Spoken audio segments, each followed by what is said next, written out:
The Bay of Pigs invasion of Cuba took place on April 17, 1961. On April 20th, 1961, President John F. Kennedy addressed the American Society of Newspaper Editors and responded to what took place. Demonstrations for and against Castro and Cuba, like this one in East Berlin, have been staged throughout the world. The quiet red German crowd, probably turning out on party orders, shows little animation as they display signs supporting Castro. This rally preceded by a few days the important foreign policy speech of President Kennedy aimed directly at the communists.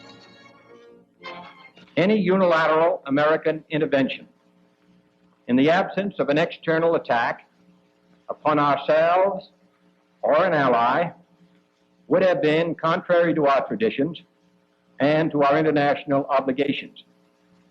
But let the record show that our restraint is not inexhaustible.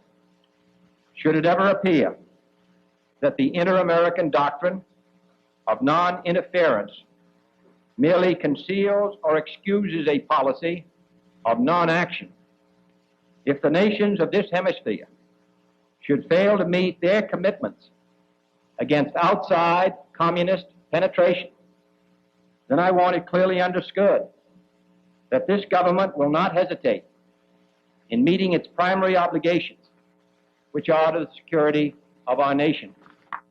We do not intend to be lectured on intervention by those whose character was stamped for all time on the bloody streets of Budapest. It is not the first time that communist tanks have rolled over gallant men and women fighting to redeem the independence of their homeland. Nor is it by any means the final episode in the eternal struggle of liberty against tyranny anywhere on the face of the globe, including Cuba itself. Mr. Castro has said that these were mercenaries. According to press reports, the final message to be relayed from the refugee forces on the beach came from the rebel commander when asked if he wished to be evacuated.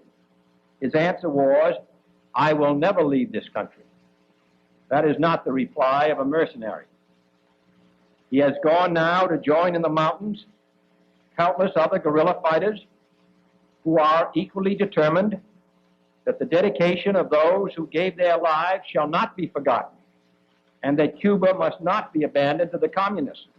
And we do not intend to abandon it either.